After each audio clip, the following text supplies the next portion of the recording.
Olá, bem-vindos a mais uma análise aprofundada aqui do nosso espaço. Hoje, a gente vai mergulhar numa parte, assim, essencial da Constituição Federal, aquela que tenta colocar rédeas no dinheiro público. Vamos juntos desvendar os artigos 70 a 75. Eles tratam da fiscalização contábil, financeira, orçamentária, enfim, como o nosso dinheiro é, ou deveria ser, controlado. A fonte, claro, é o próprio texto da Constituição. E a nossa missão aqui é entender essas regras do jogo, quem são os jogadores e quais ferramentas eles têm. Para a gente começar, o artigo 70 já dá uma visão geral, né? Ele cria um sistema que funciona em duas frentes. Por um lado, tem um controle externo, que fica a cargo do Congresso Nacional. E por outro, cada poder legislativo, executivo, judiciário precisa ter o seu próprio esquema de controle interno. É tipo uma vigilância dupla. Exatamente. E é interessante pensar nisso como camadas de segurança, né? Uma olhando de fora, a outra de dentro. E o que exatamente eles ficam de olho? A lista é grande, viu? Se tá tudo dentro da lei, que é a legalidade. Se é justo, se é moral, que seria a legitimidade. Isso. E também se o gasto foi eficiente, né? A tal da economicidade. E não para aí. Como os subsídios são usados, se o governo deixou de arrecadar o que devia, a renúncia de receita. E isso vale para todo mundo na esfera federal, administração direta e indireta. E tem um ponto logo nesse início, no parágrafo único do artigo 70, que eu acho fundamental a gente destacar. Qual seria? A amplitude da prestação de contas. Não é só o gestor público, o político, não. Qualquer pessoa, qualquer empresa, seja pública ou privada, que use, receba, guarde, gerencie dinheiro, bens, valores públicos, ou até quem assuma dívidas em nome da União, tem que prestar contas. Nossa, isso amplia muito o leque, né? Tira a ideia de que a responsabilidade é só de quem está no governo. Cara, um pouco agora no controle externo. O artigo 71 detalha isso, né? A tarefa é do Congresso. Exato, mas ele não faz sozinho. Exato. Ele tem um super auxiliar, o Tribunal de Contas da União, o famoso TCU. Um órgão técnico, né? Com um poder considerável. E que poder! A lista de tarefas do TCU é impressionante. Por exemplo, analisar as contas anuais do presidente da República. Isso, ele não aprova nem rejeita direto, mas faz um parecer prévio, um relatório técnico. Que depois vai para o Congresso decidir, certo? Isso. Mas talvez a função mais, impactante mesmo do TCU esteja no inciso 2 do artigo 71, que é julgar as contas dos administradores. Julgar. Essa palavra é forte aqui. Não é só analisar. Não, é julgar mesmo. Quem administrou dinheiro, bens, valores da União, de autarquias, fundações, estatais federais. E até quem, mesmo sem ser gestor formal, deu prejuízo para o cofre público. É uma competência quase judicial, sabe? Mas exercida por um órgão que auxilia o legislativo. Entendi. Quer dizer que as decisões do TCU podem trazer consequências bem sérias para os gestores, então. Com certeza. E esse poder de julgar se conecta com outras coisas. O TCU também olha a legalidade das contratações de pessoal. Ah, concurso público, essas coisas. Isso, exceto os cargos de confiança, os comissionados. Mas também olha aposentadorias, pensões, vê se está tudo certo com a lei. E pode fazer auditorias por conta própria, né? Não precisa esperar alguém pedir. Exatamente. Inciso 4º. Pode fazer auditoria por iniciativa própria ou se a Câmara, o Senado ou alguma comissão pedir. E olha tudo. Contábil, financeiro, orçamentário, operacional, patrimonial. E vai além das fronteiras do país também, né? Li aqui que fiscaliza contas de empresas supranacionais onde a União participa. Inciso V.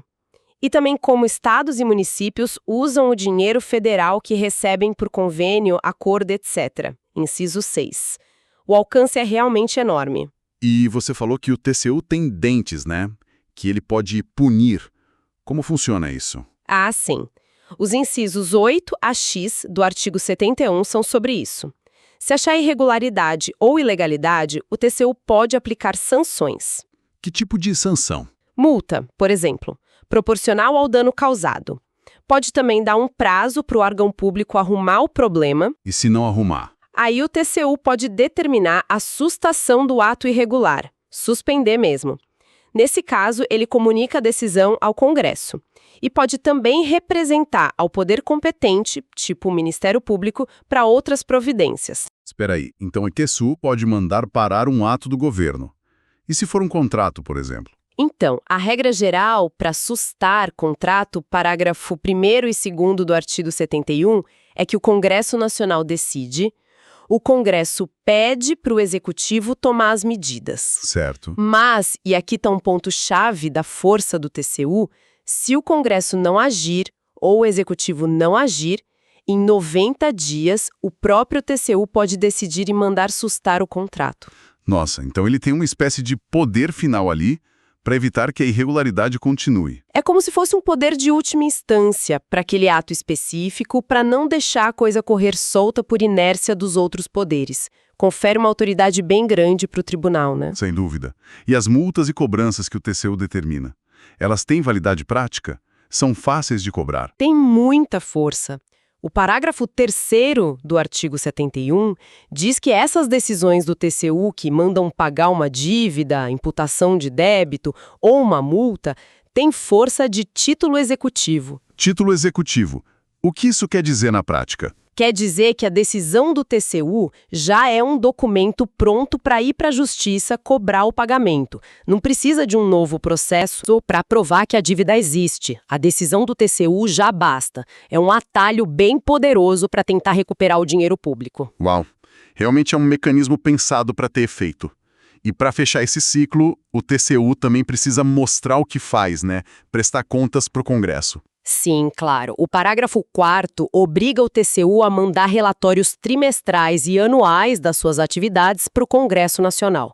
Garante a transparência e o fluxo de informação sobre o controle. Falando nessa relação Congresso-TCU, o artigo 72 trata de uma situação mais específica, né? Envolvendo a Comissão Mista de Orçamento. Como é isso? O artigo 72 cria um alerta rápido. Se essa comissão, que lida direto com o orçamento, desconfiar de alguma despesa meio esquisita... Tipo um gasto não autorizado ou disfarçado de outra coisa? Isso. Um investimento que não estava no programa, um subsídio escondido. Aí a comissão pode pedir explicação direto para a autoridade responsável. Essa autoridade tem 5 dias para responder. E se não responder, ou a resposta não convencer? Aí a comissão chama o TCU. O TCU tem 30 dias para dar um parecer final, conclusivo, sobre a legalidade daquela despesa. E qual a consequência se o TCU falar que é irregular mesmo? Aí vem o que a gente pode chamar de freio de emergência. Se o TCU diz é irregular e a comissão parlamentar acha que aquilo pode causar um dano grave, irreparável ou uma lesão séria para a economia pública, Sim. a própria comissão pode propor ao Congresso Nacional que aquela despesa seja suspensa imediatamente. É uma tentativa de cortar o mal pela raiz, numa ação rápida e conjunta do Legislativo com o TCU. Interessante essa dinâmica. Agora, mudando um pouco o foco, quem são as pessoas por trás desse órgão tão poderoso? Quem comanda o TCU? O artigo 73 fala disso. Ele diz que são 9 ministros, com sede em Brasília, quadro próprio, atuação nacional. E os requisitos para ser ministro são bem altos, né? São sim. Idade entre 35 e 70 anos. Essa máxima mudou faz pouco tempo, em 2022. Ah, é verdade. E tem que ter reputação ilibada, idoneidade moral. E notórios conhecimentos jurídicos, contábeis, econômicos, financeiros ou de administração pública. E mais de 10 anos de experiência na área. Ufa, não é para qualquer um mesmo. Definitivamente não. E a forma como esses 9 são escolhidos, parágrafo 2º, também é bem específica. Tenta buscar um equilíbrio. Como assim? 1/3 é escolhido pelo presidente da República, mas precisa da aprovação do Senado. Só que, dentro dessa cota do presidente, 2 vagas têm uma regra especial. Qual? Elas são preenchidas alternadamente por auditores de carreira do TCU ou por membros do Ministério Público junto ao TCU. E eles são indicados em lista tríplice pelo próprio tribunal. Entendi. E os outros 2/3? Os outros 2/3 são escolhidos diretamente pelo Congresso Nacional. Essa mistura na escolha é curiosa. Parece uma tentativa de balancear indicações mais técnicas vindas de dentro com indicações mais, digamos, políticas, vindas do presidente e do Congresso. Exato. A intenção constitucional parece ser essa mesmo: combinar a expertise de quem já está no sistema de controle com a representatividade política do Congresso e a escolha do presidente, sempre com o filtro do Senado. Se isso, na prática, garante a melhor combinação de independência e capacidade técnica, bom, aí já é outra discussão, né? É um debate constante. Mas a regra busca essa pluralidade na composição. E qual o status desses ministros? São equiparados a quem na hierarquia do serviço público? O certrezo do artigo 73 é claro. Eles têm as mesmas garantias, impedimentos, vencimentos e vantagens dos ministros do Superior Tribunal de Justiça, o STJ. Então é um cargo de altíssimo nível mesmo. Sim. E isso se reflete nos auditores que os substituem, que é o 4º artigo.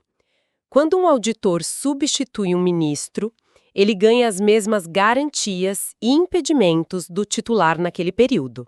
Isso valoriza o corpo técnico também. Certo. Entendemos bem o controle externo e o papelão do TCU.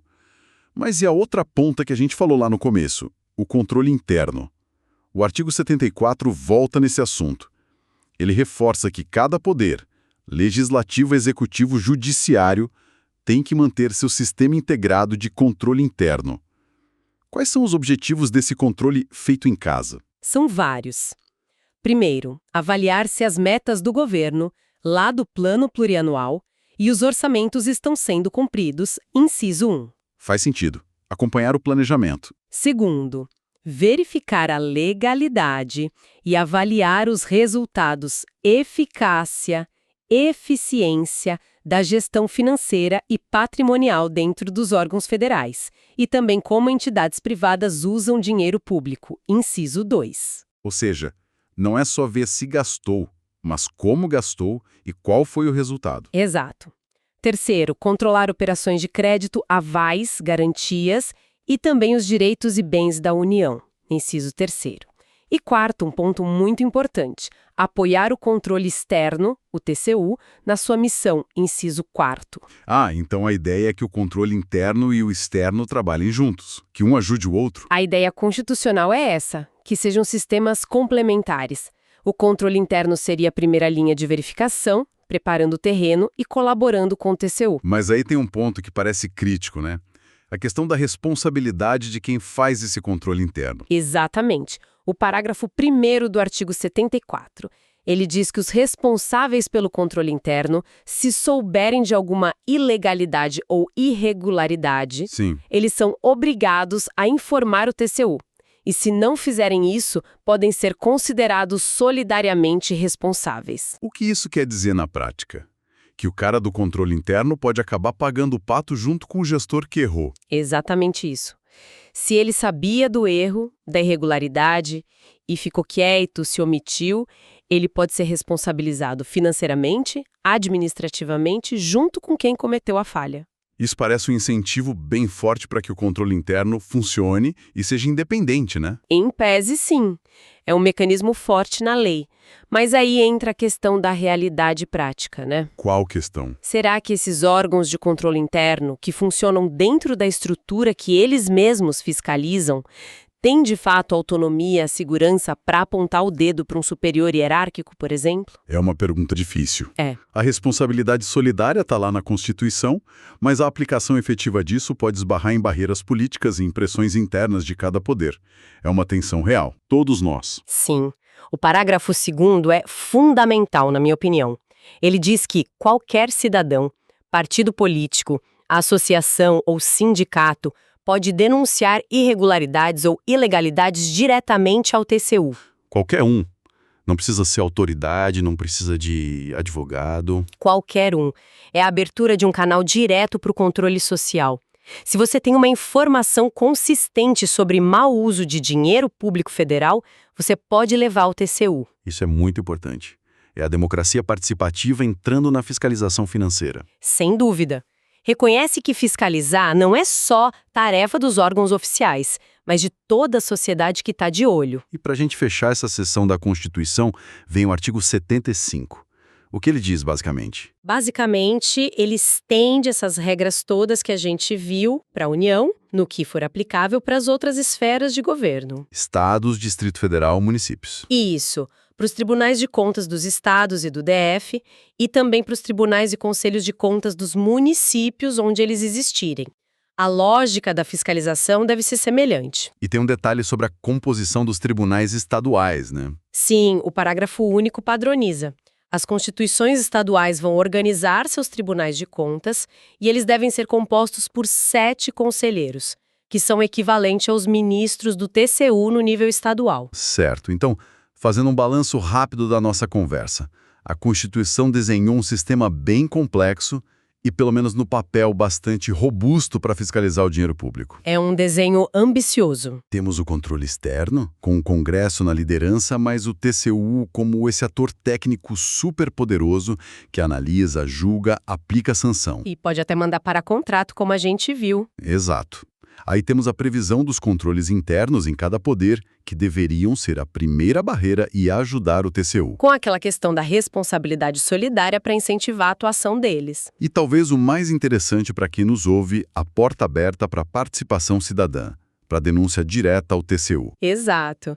Conectando tudo, o objetivo é claro: criar mecanismos para garantir transparência, legalidade, eficiência, responsabilidade no uso do dinheiro que é de todos. Mas, como sempre, fica a pergunta sobre a prática, né? Sempre. A grande questão é a distância entre a norma e a realidade.